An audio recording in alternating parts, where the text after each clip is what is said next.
Pale Moon Reverie Volume 1 review.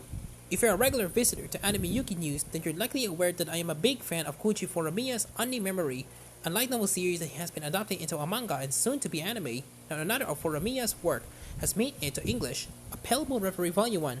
Does it also prove a delightful read? Let's take a look. Our story follows Shishu, a shade slayer who fights shades, supernatural beings that lead humans astray, who is sent to orders for the king to work in the remote town of Irene, where sightings of shades are on the rise. The town is known for being home to fine arts, drinks, and courtesans. Irene is said to have been built as an offering to a god, and is steeped in history, filled with myth and intrigue, which makes its atmosphere completely different to the capital that Shishu is used to.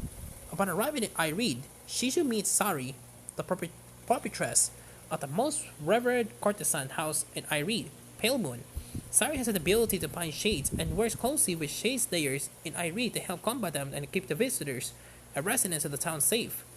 As part of her duties as a head of Pale Moon, Sari is supposed to pick someone to spend her life with as her partner, and have inherited the house young due to the death of her grandmother and basing herself fighting shades. Our young hero is avoiding thinking about anything to do with romance, but when she meets Shishu and spends time with him, Sari can help but wonder if he might be the one she chooses to spend her life with. Just like on the memory, a Pale Moon Reverie prides itself on its world building and characters. Both Shishu and Sari have a lot of depth in them and contrast well with one another. Shishu has been sent to Irene with fairly vague orders, not understanding what he's supposed to accomplish here but willing to put his all into it all the same. He's aloof and standoffish, but there's a kinder side to him that comes out around Sari. Meanwhile, Sari has this mixture of childlike innocence and some maturity to expect from someone who's only 16 years old. Her position has led her to grow up quickly, but the first sign to thinking about romance, as she's blushed and tried to avoid revisiting the thought for quite a while. The fact she's reluctant to take a partner isn't just because she is such an important decision, but simply because she's not ready to think about love, and as she has to help the Shade Slayers find out the shades so often lately, means she can afford to put that decision off for a while yet. Sari and Shishu complement one another well, much like Tinasha and Oscar in On a Memory. Author Furumiya is good at figuring out how to depict a realistic relationship that the readers can root for, while not shying away from the difficulties and misunderstandings that often come between two characters who have feelings for one another. Outdrawn romance is a part of our Pale Moon Reverie. It's first and foremost a supernatural series step in mystery. There's a mixture of Western and Chinese inspiration to play here, giving us a rich world that feels familiar but also fresh compared to other light novels on the market. There's a lot of depth on the world building, particularly when it comes to the political ambitions of the cast, but also the myths and supernatural elements that surround Irene. Nothing feels tacked on nor left by the wayside. Furumiya gives everything an equal focused meaning no matter why you started the book. You're sure to come away satisfied by the end.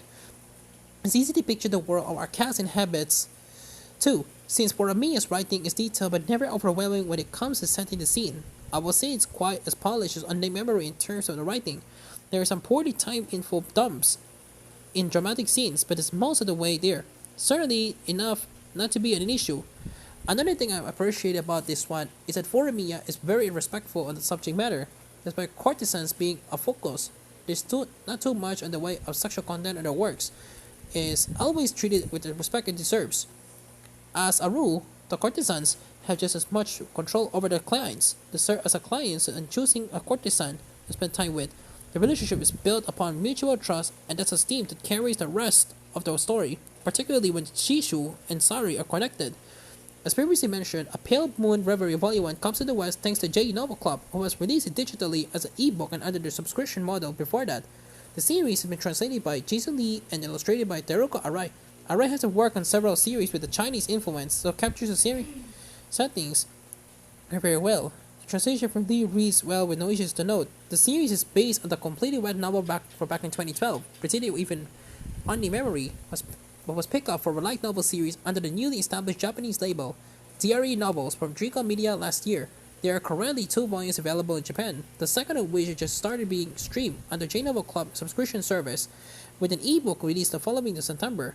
Hopefully, the series performs well enough both in the Japanese market and here in English to continue into 4 volumes.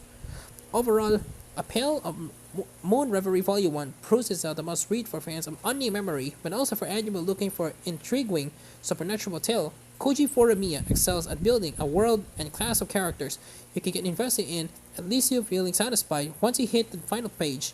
A free preview can be found on J Novel Club's website here. 9 out of 10.